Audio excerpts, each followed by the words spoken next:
There we go. Good afternoon, everyone. It's Carpo. It's pretty quiet out here. I'm out in my front yard. I don't really lay here and make videos, merely because I'm facing the street and all my neighbors' houses, but I seem to find a position where it's really comfortable and I don't want to move.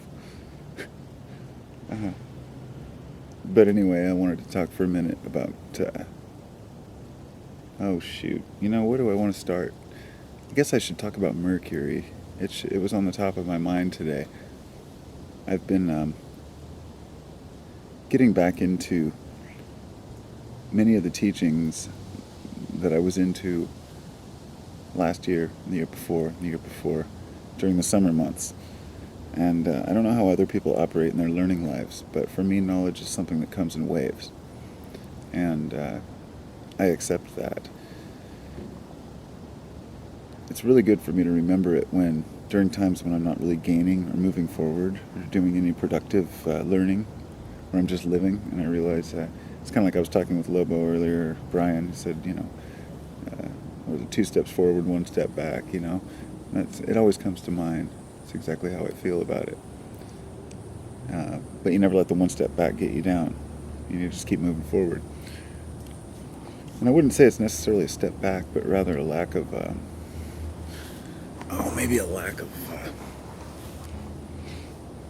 lack of focus on learning or teaching oneself, whatever, however you want to look at it. Anyway, I recently reopened a book I've had for a while. It's The Secret Teachings of All Ages by Manly P. Hall.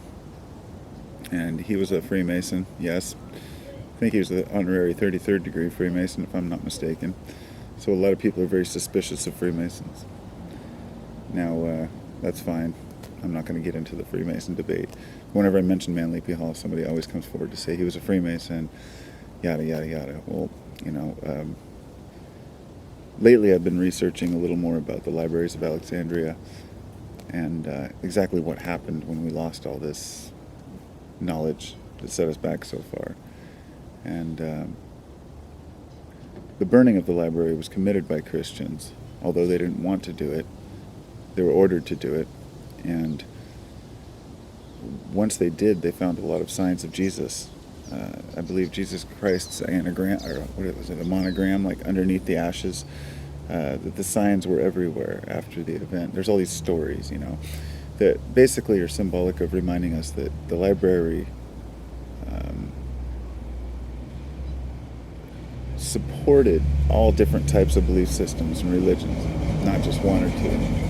Wow, that is a nice car. Oh my God. Old school. Wow. So anyway, before I get too far into this, I should get back to the point of Mercury. Earlier, I had been reading this Secret Teachings, and there was some things about the Secret Societies part in the beginning, and I was reading about, I have to reread this over and over because it's so complicated.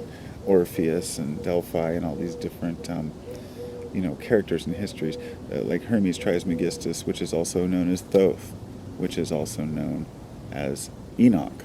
These are all the same characters, and when people get really confused when they hear the same characters with the same attributes, but they're different people, they get confused, and I'm starting to draw together these people into groups to realize that they were just the same, different names for the same people carried on.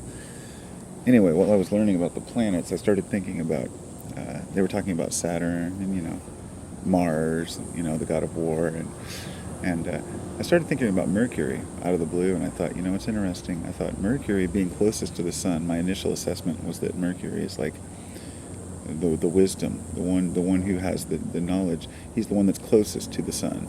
So it would be like Jesus' closest disciple, if you will. And so I thought about that for a brief second. And then I picked my book back up about 15 minutes later. And the first page I was reading, I flipped to the next page and started reading. And out of the blue I started talking about Mercury. And mercurial being Mercury as the messenger. We know that the relation of Mercury to the fluid the fluidity of Mercury itself and how these names have been applied to many different things. But it's easy to get lost in the words, the actual language, and assuming things mean certain things. But many of these archetypes have many different, there are many different ideas that all mean the same thing. It's just like Jesus and I believe Osiris and how many other countless. I'd like to do some readings from this book, but right now I just wanted to kind of just talk about, from my general consensus of what the mystery schools were trying to offer. And I don't know, I guess what it is I feel like people are attacking secret societies today, like they always have been. But the problem was never any secrecy. The secrecy was always brought about by the fear of ridicule. The original idea is never to gain power, but to gain knowledge. Man's desire to improve himself, to better his world. Naturally, people will always take advantage. There will always be a few people who will want more and who will abuse that. And but setting that aside and just looking at the general approach of most of these mystery schools, the idea was not to gain power, it was to gain wisdom and understanding for this life and for the next, and everybody had their own particular beliefs about it, but the idea was that your approach is the same, not your method. Although once you start crossing through degrees, you have to, there are the lower mysteries and then the higher mysteries. And it's funny, I read an article that said Socrates actually was offered to become one of the high, I can't remember the exact position or what it is, but he was invited into the order of the mysteries, and he declined because they wanted to invite him because he already knew the mysteries that he'd learned on his own, and he declined, saying that he didn't want to have his lips sealed. He wanted to be able to share that wisdom with everybody, and that totally makes sense to me. I mean, I think that's very honorable, honestly. Socrates, at least the figure of Socrates, whether it's a metaphor or an actual person, most likely a person, but the idea is a person who would sacrifice himself for what's right because they want to share knowledge. I think we owe a lot of credit to the people of the past who have spent all the time to anthropomorphize this this universal truth and put it into codes and books in order so people can understand it. And it's taken me decades to really figure that out, to get it, to see how important it is to, because I've always been fascinated with the allegories and the stories and the the connections between them, but without being able to piece them together, it's very difficult to understand what exactly are they trying to convey here, because the metaphors can be taken so many different ways. Some of them can be taken to mean society, or you can take it down to the personal level, or the cellular level, or the entirety of the universe.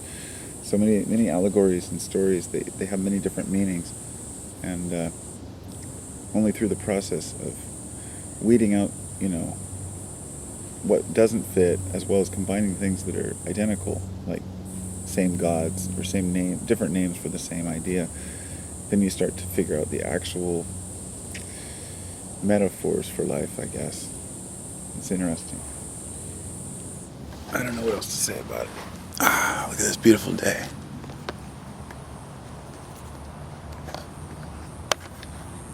And my beautiful green grass. Can't go wrong there. I'm going to head off to Mercury, so